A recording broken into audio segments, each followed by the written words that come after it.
Steve here from Advanced Global. The question that's before us is how to set up different SLAs for different monitoring alerts.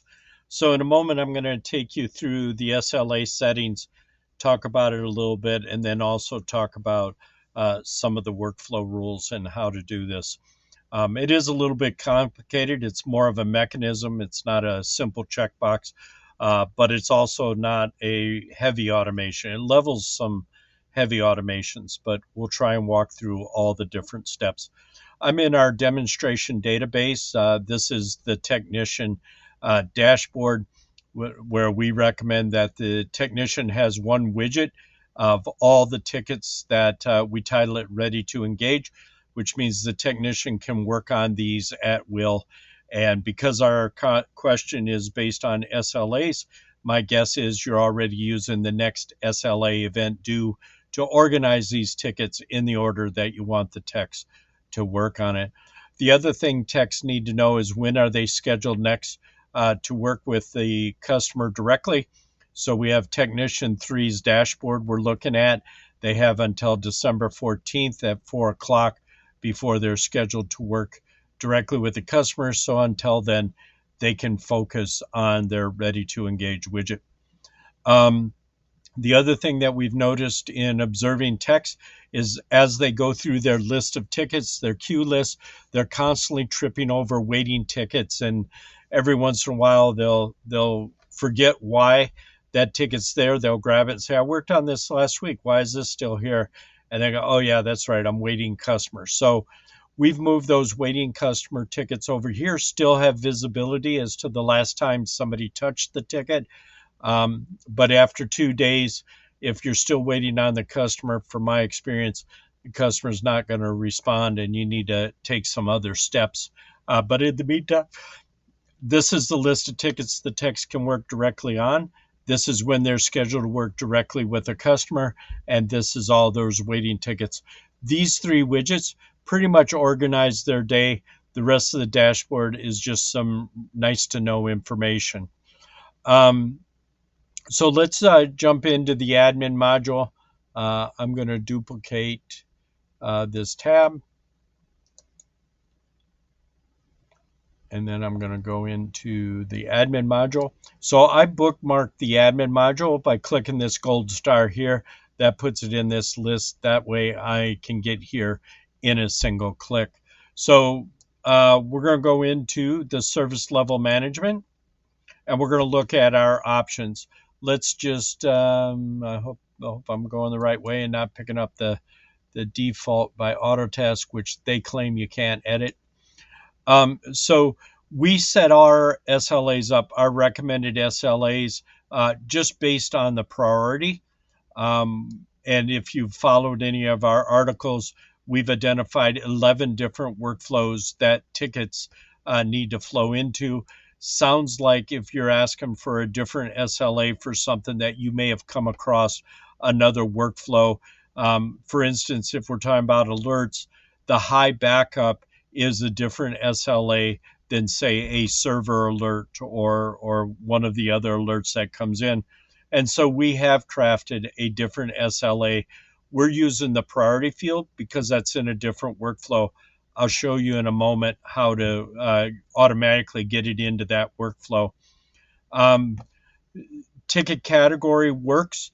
The purpose of a ticket category is to change the view or the skin that that techs see and everybody in the company sees when they take a look at a ticket. It's not the best place to use for segmenting workflows. That is priority, but in this case where you have two different types of alerts coming in for the same company and you want a different SLA, the ticket type would work. Ticket category would work. Ticket type won't work. It's not customizable. You have incidents, you have service requests, changes, problems, and then the one alert. You could take one and make it an incident, but it still isn't going to get you exactly where you want to be. So my thought is if we're not talking about backups, which have a totally different workflow, you might want to look at issue and sub-issue and have this alert come in coded with a specific issue and sub-issue.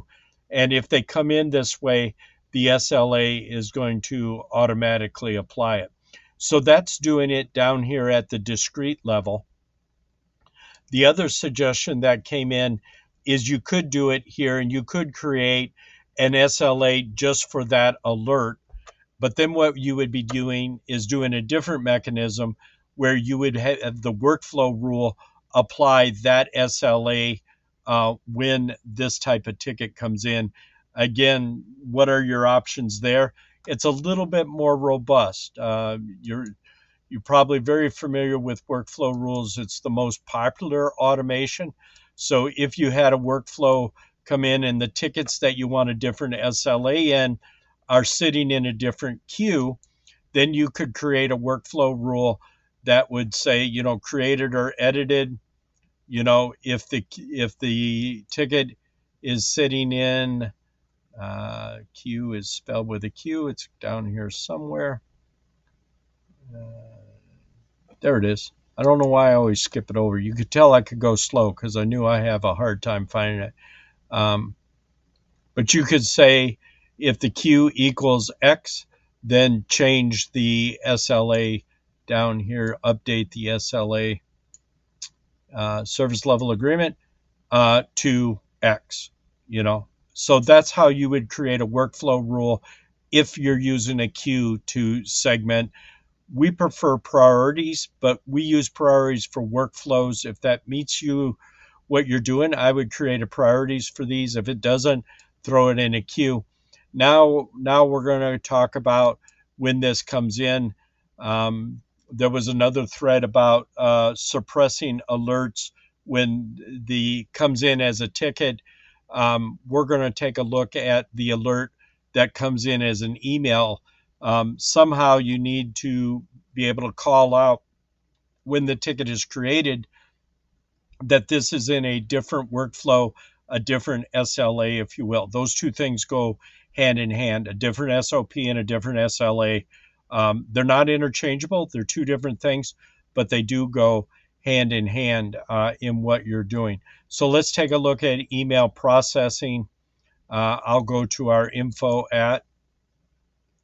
And so let's look at our ticket creation options.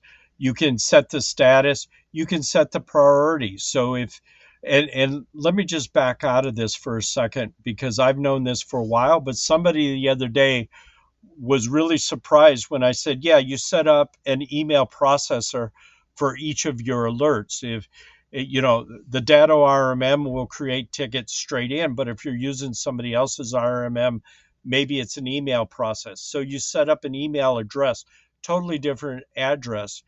For info, we're using info at Advanced Global.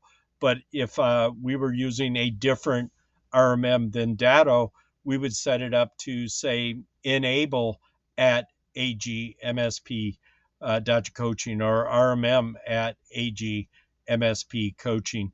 For backups, I've seen many MSPs create a different email processing for backups so that when the backup alerts, it comes into backup at AG MSP coaching. Advoc is the same way, comes into, Advoc at AG MSP. I think you get the idea. You just on down the road, whatever you're trying to do a little bit different, have it come to a different email address. And again, I'm assuming this is possible. So we're coming in here, but you can use status, you can use priority queue. If you have to use queue, we prefer priority for different workflows.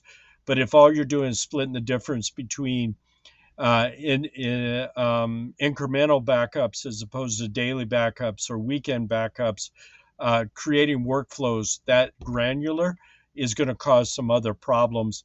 That's where the queues come in handy. And yes, we're very big on you leveraging the priority field to call out the workflows, but we still recommend a few queues, triage for new queues and for when tickets need to be re-triaged. We have a support queue, recurring tickets, projects, definitely the monitoring alerts. We have, monthly tickets. This is something unique to Advanced Global. I wouldn't recommend this for an MSP, but we're a coaching firm, so we do something a little bit different.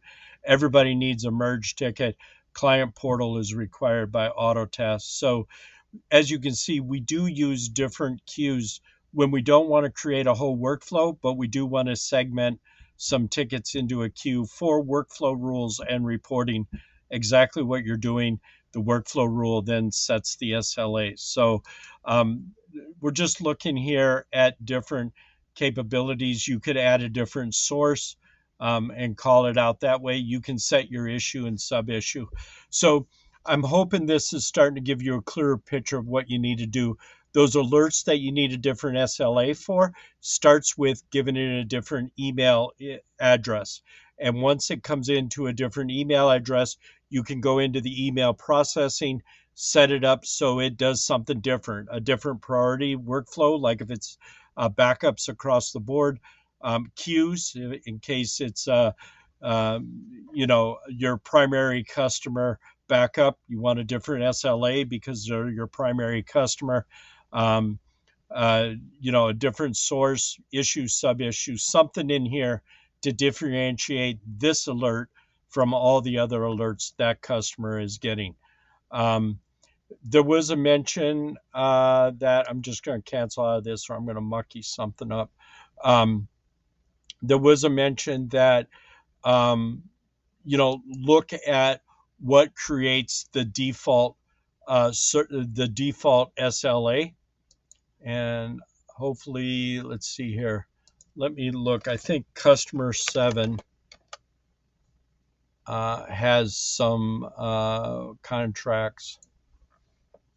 Oh, there we go. Okay, let's use this test contract. Let me take you back out into the search field. It's going to be easier. So we always look whenever we're evaluating, and incidentally, we have a free, no obligation PSA config eval where we go through all your configurations, including your default service desk contract. Every customer should have one of these checked. If you don't do anything different, this is the SLA that's going to be applied to the customer's tickets. If you have a different alert that comes in, using the workflow rule to flip it to a different SLA works really well.